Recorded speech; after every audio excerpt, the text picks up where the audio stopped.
Bíblia diz: aquele que tem ouvidos, ouça o que o Espírito diz às igrejas. A vida cristã, a vida do homem, ela tem um significado só. Escute, Deus está falando com você. A sua vida na terra tem um significado e um propósito só, e um dever, um só: amar a Deus sobre todas as coisas. Nós temos ouvido muita palavra fogo, se ouve em todo. Fogo que sobe, fogo que desce. Tem-se ouvido muita palavra glória, ou glória, glória a Deus e glória.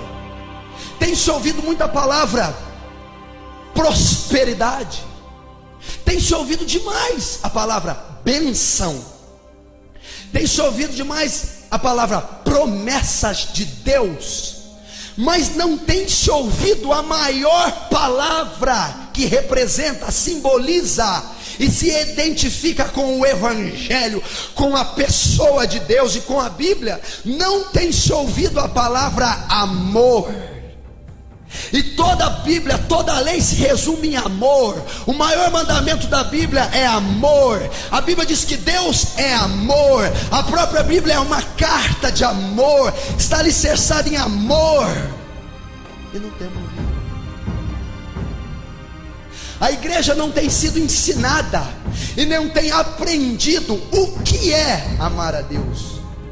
Eu não estou dizendo nem do dever de amar, eu estou dizendo que nem sabe que tem que amar. Nós temos falhado. Nós não temos sequer entendido o que é amar a Deus. Quanto mais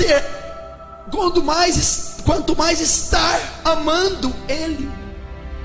Entenda que de tantas leis, o mais importante não é temer, não é obedecer. O mais importante não é cantar para Ele, não é pregar, não é ler a palavra. O mais importante não é ter os cargos. A coisa que Ele requer de mim, de tantas que eu dou e posso dar, não são essas. A coisa que Ele mais requer de mim é amá-lo. Escute, tente entender o que o versículo exige.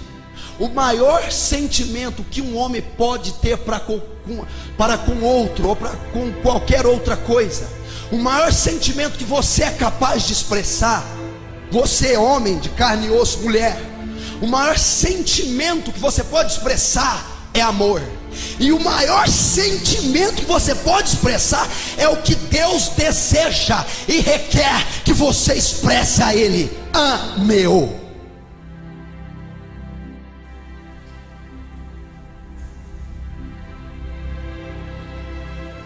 Mas você não tem conhecido isso, porque você cresceu ouvindo apenas bênçãos.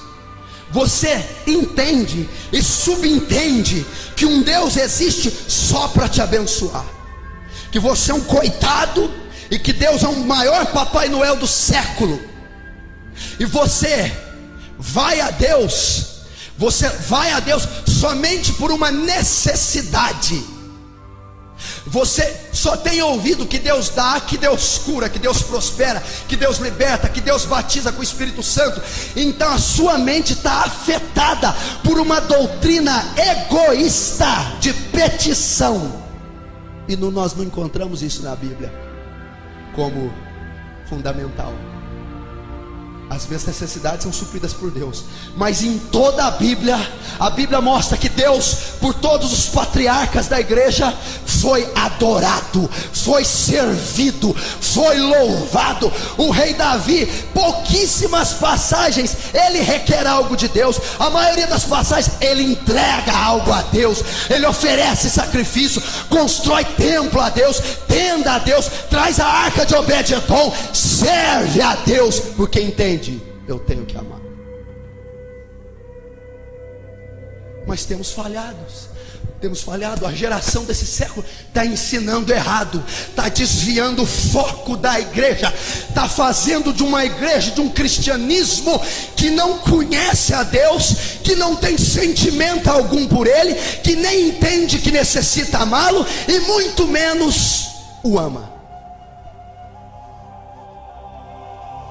Você já imaginou se naquele último dia, porque a morte já tem te beirado e me beirado, somos seres mortais, estamos sujeitos à morte, a doença, um acidente de carro, um infarto fulminante, pode nos levar a qualquer momento. Essa é uma certeza que você tem, morte. E se Deus olhar nos teus olhos e dizer: sequer você conhecia esse mandamento, apartai de mim, porque você nunca me amou.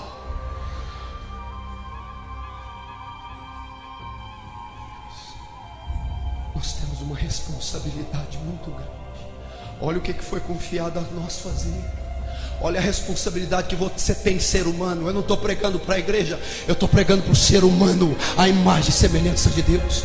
Olha a responsabilidade que você tem. Olha o compromisso que você tem. Olha a responsabilidade. Amar a Deus, esse é o seu dever, a sua obrigação. O que é amar a Deus? O que é amar a Deus, pastor? Muitas vezes, querido, você deixa de pecar. Escute que Deus vai falar. Você deixa de pecar por medo da consequência do pecado. Isso é medíocre, isso é fétido. Você deixa de pecar porque vai pregar no dia seguinte, porque vai subir no altar. Você não peca por causa da responsabilidade. Que conversa é essa? Coisa medíocre é essa? Sabe o que é amor? Eu não peco, não é pela minha obrigação para com a igreja. Eu não peco com medo da consequência do pecado. Eu não peco por amor a Deus, por respeito àquele que tudo por mim executa. Isso é nobre, isso é amar. Não pecar por medo da consequência do pecado não significa nada para Deus. É não pecar porque eu amo, porque eu entristecerei o seu espírito, porque eu ferirei a sua palavra, porque eu vou macular a sua santidade. Eu amo. Aquele que ama a Deus, quando é tentado ao pecado, diz: eu não posso fazer isso com meu Senhor, eu não posso fazer isso com meu Deus. Não, eu não vou pecar porque eu amo. Eu tenho um relacionamento com Ele. Eu tenho um pacto com Ele. Eu amo. Tem gente que não peca por medo de ir ao inferno. Se eu pecar, eu vou para o inferno. Vou morrer no lago de fogo, habitar com demônios. Ai, eu tenho medo do inferno, por isso que eu vim para a igreja. Que coisa medíocre. Eu não amo, eu não sirvo a Deus, não é com medo do inferno. Eu sirvo a Deus, você deve servi-lo com desejo de ir ao céu. Você não serve Ele com medo da ira, mas você serve querendo conhecer o amor. Isso é amar. Escuta o que eu vou falar pelo Espírito Santo. Só vai para o céu quem amar a Deus. Não. Aquele que me ama, primeiro, conhece a minha palavra, sabe o que eu exijo dele. Segundo, obedece a minha palavra. Então, se você não conhece nada de Bíblia, você não ama a Deus. E se você conhece, mas não pratica nada que conhece, também não ama. Ama a Deus, mas não tem caráter renovado, não tem mente transformada, não anda nos estatutos de Deus, não é uma pessoa transformada pelo poder do Evangelho, pelo Espírito Santo, não ama. Mas os olhos de Deus estão voltados lá, naquele banheiro quando está tomando banho, naquele telefonema imoral, naquela mensagem imunda, naquele site imundo, naquele lugar que ninguém entra, nem o Espírito Santo, que está infestado de demônio. É lá que você é provado se ama a Deus. É no seu coração mau e corrupto, que julga, que condena, que cobiça, que se ira com as pessoas. É aí que ele julga. Quando eu começo a estudar a Bíblia, conhecer o caráter de Deus, olhar para Jesus e ver que Jesus expressava o amor de Deus, quando eu começo a orar Orar. O que a oração mais profunda faz? O contato se avança mais um pouco. Eu começo a sentir a Deus. Eu começo a sentir o calor de Deus, a fragrância de Deus. Ele se torna algo real para mim. Então eu passo a amar aquele ser que eu leio, que eu creio, que eu tenho contato, que eu conheço. Eu posso sentir falta, saudade, eu posso ter dependência dele. Eu então passo a amar a Deus. É assim que se ama a Deus.